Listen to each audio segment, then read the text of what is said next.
You wonder why I got faith in the project, right? Boom.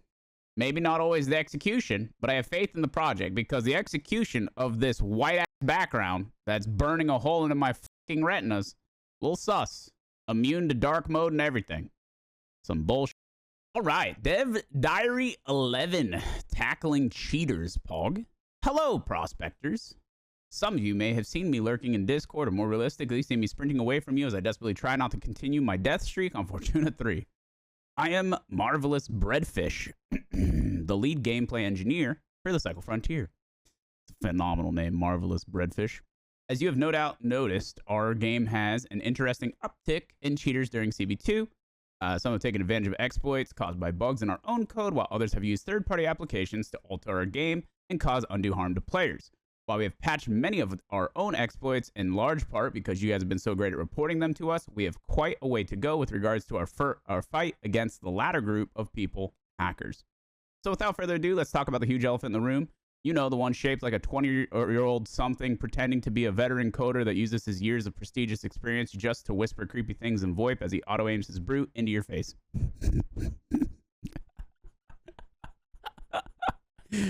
God his ass. Who are these people? Savages. I think everyone's first thought that they come across is, who is this scum and where did their life go wrong? Dude, I love this team, dude.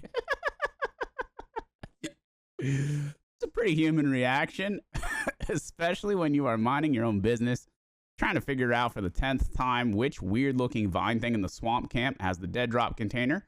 But before we go too far down the screw these people hole, let us first discuss who they are so we can at least understand them a little better. I do not claim to be remotely close to an expert with regards to the psychology of a hacker, but I can at least put into my own words the opinion on the matter. To me, there are 4 types. 1 cheater, 2 tinkerer, 3 professional, 4 criminal. The cheater, who likely does not even have the skill set to be what you or I would call a hacker, is the person who downloads or purchases already made hacks from somebody else so they can enjoy all the glory without ever having to learn to read the code, though they would certainly never admit this to you. These are the most common types of hackers that you'll see online and usually run themselves tired after a certain period of time. You know, those kids that bully their parents to drive them to fast food restaurants just so they can eat a bunch of sugar and then run around terrorizing the place. Yeah, those people.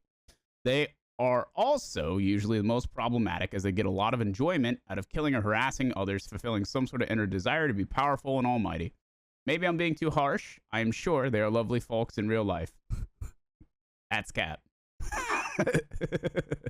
The tinkerer is the kind of person who gets a lot of enjoyment out of, you guessed it, tinkering around with something. Think of this person as someone who likes taking apart a watch so they can figure out how all the individual gears work before they put it back together. For them, hacking is a puzzle. Not really about causing harm to others, but it's about expanding their own mind and potential. This mindset, by the way, is shared by many, if not most, programmers. The professional is the person who has the skills to easily create hacks for the game, package them into an application, distribute that application to cheaters, usually for some sort of profit. For these guys, it's quite literally their job or side hustle to make sure they can quickly and effectively maintain hacks so that their paying customers, cheaters, are happy. Whenever a new patch comes out, it compromises all their hard work that they put into the hack. It's a bad day for them. They are businessmen essentially, and holy Jeff, if you think cheaters are annoying in a match, imagine how annoying they must be as paying customers for these hacks. Yikes. Lastly, we have the criminal, who unfortunately uses relatively low-risk environment like video games to either learn or hone in on their hacking skills so they can move on to larger or more profound things. Getting banned in a game is a heck of a lot easier than having the FBI knock on your door. Of course, you can mix or match these types, but what are some of the motivations that have been shared by all of these people? Plenty, really. To name a few potential reasons: taking control away from somebody else, proving superior skill or intelligence, experiencing the thrill of discovering security weak points, making money, and most importantly, because they can. In this last bullet that leads me into the next section, if we were to ask a hacker why they hacked in our game, their response would simply be, why did you let me? Because they can. One of the biggest issues on the Cycle Frontier is quite simply that we have too many security weak points in both our client executables and back-end services. We have some basic security measures in place that even things like BattlEye, but as any gamer is likely aware, those are not 100% effective solutions. So long as they're code written by humans, there will always be a way to bypass security measures and do things that were not meant to be done. We are incredibly passionate here at Yager and have largely spent the past several months since Closed Beta 1 trying to improve upon the gameplay experience for everyone based on all the great feedback that came pouring out in the last October. Compared to other studios working on similarly scoped live games, we're actually a relatively small team of engineers. And so, for better or worse, we decided to focus more on improving gameplay for CB2 so that we could properly test and experiment with things in front of you before hardening our game and releasing. This very much does not mean that the security you see now will reflect the security of what we intend to evolve for and after release. Love to hear it. Again, like the level of transparency here, taking the time to type this out, like this shows a lot of giving a shit that you just don't often see. Something special, man. What now? Having said that, hackers gonna hack, and admittedly, they did so far more viciously than we anticipated for this closed beta. That's our bad, and trust us, we learned from our mistakes. We're super proud of all the hard work we poured into the game to make a compelling experience for you all, but now it is time for us to make sure that other people cannot take that experience and completely ruin it. Starting about 3 weeks ago, we have been collecting and assessing and analyzing our code, prioritizing solutions to ensure that intrusive hacks are either wiped away or at least not as easy to accomplish. I say not as easy to accomplish because truly, a game that especially uses a publicly available engine like Unreal will never be 100% secure. We pushed out some small changes for 2.3 patch that yielded some quite positive results. In 2.4, we rolled out a bit more, and we hope to follow a similar path over the next few days. Even still, there's a lot for us to do, and not all of it will be done during this closed beta. For this, we're simply asking for your patience and understanding. Since a lot of the new security measures are in testing, we have not flipped a switch to automatically ban the players that we ourselves automatically detect as hackers, though in some cases, we are, of course, starting to prevent detected hacks from being executed. Why? Simply put, we want to make sure we do not auto-ban the wrong people. Shout out to the 200 or so that we already accidentally banned in CB1. So what does this mean?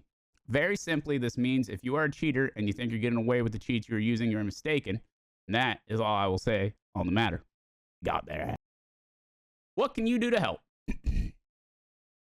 As we continue to develop our own internal... Okay, so before I move on, actually, into this section, just this is pretty typical. Like pinging or marking hackers before doing some sort of ban wave. The reason that this exists is because it's really one of the only methods for ensuring that there's a period of no hacking. Basically, this is how you ensure the best possible experience for the consumer or the players, right? Is not only so that they make sure they're not getting the wrong people, but more so that if they take them out in one fell swoop in a wave, right? And all of a sudden, you know, they all get bodied at once. There's going to be a period where the people who are coding these hacks are going to have to go back in, figure it out, and then create their solution, put it up on their website, and redistribute it, and try to get these people to retrust them to purchase like the next iteration. That time period, it takes a while.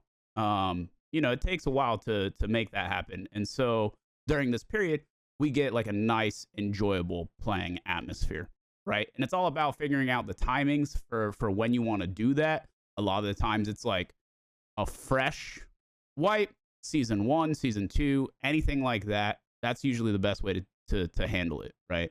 Is when that comes out, you drop the hit, right? A bunch of people get taken out. And most people have a really smooth, enjoyable experience that's cheater-free. So this is common. This has happened in many other games in the genre and out of the genre. And yeah, this is go-to, and it's effective.